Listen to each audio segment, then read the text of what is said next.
नमस्ते। अम्मा, हमने पिछले वीडियो में ज्योतिर्लिंग के बारे में बात की थी और आपने कहा था कि उसके 12 ज्योतिर्लिंग हैं। तो क्या आप आज पहला वाला ज्योतिर्लिंग बता सकती हो?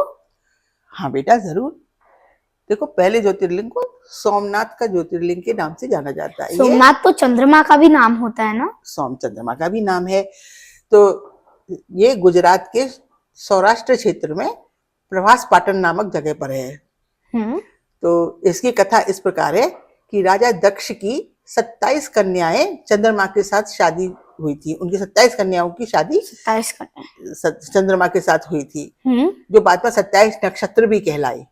अच्छा। हाँ, तो उनमें से ना जो चंद्रमा थे, अपनी एक पत्नी रोहिणी को ज्यादा प्रेम करते थे, उसके साथ ज्यादा समय निकालते थे। तो जिससे उनकी जो 26 पत्नियां और थी वो बड़ी दुखी रहती थी। तो उन्होंने पहले चंद्रमा को बहुत समझाने की कोशिश की, पर चंद्रमा नहीं मानी।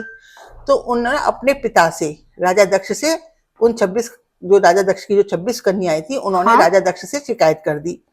तो राजा दक्ष ने भी चंद्रमा को समझाने की बहुत कोशिश की, मगर चंद्रमा फिर भी नहीं मानी। तो राजा दक्ष को क्रोध आ गया।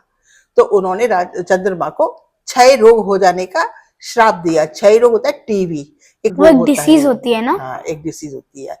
तो उससे क्या हुआ कि उनका तेज ना हर समय मतलब धीरे धीरे कमजोर होने लगे और उनका तेज खत्म होने लगा। उसमें तेज का मतलब बल शक्ति है ना? तो क्या हुआ कि जो सृष्टि में चंद्रमा शीतलता फैलाते हैं। हाँ। तो जब शीतलता कम होने लगी तो सृष्टि में वनस्पतियों पे, प्राणियों पे, जीव जंतुओं पे, सब पे उसका प्रभाव पड़ने लगा। हाँ। तो ब्रह्मा जी ने फिर चंद्रमा को यह सुझाव दिया कि देखो, ऐसे तो सृष्टि का संतुलन बिगड़ जाएगा। तो तुम जाकर के भगवान शंकर की आराधना करो, है ना? आराधना का मतलब पूजा पाठ, उनकी तपस्या, उन्हें प्रसन्न कर लो। अगर वो प्रसन्न हो गए तो इस समस्या का समाधान निकल आएगा।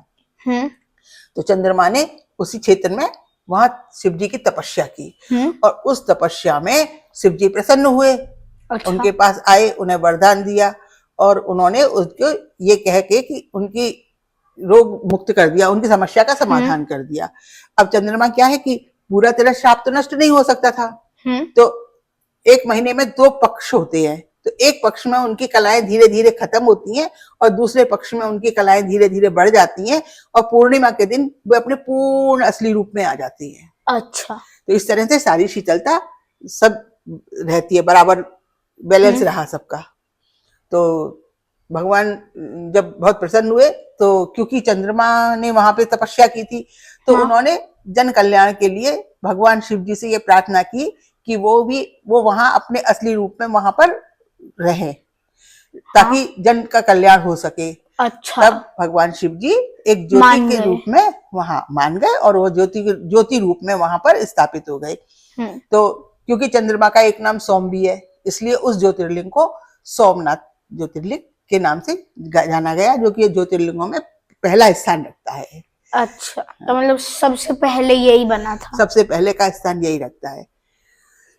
तो कैसी लगी आज की कथा बताइए। अगर आपको पसंद आई हो तो लाइक शेयर कीजिए। अगर आपके कोई सुझाव हो तो कमेंट बॉक्स में जरूर लिखिए।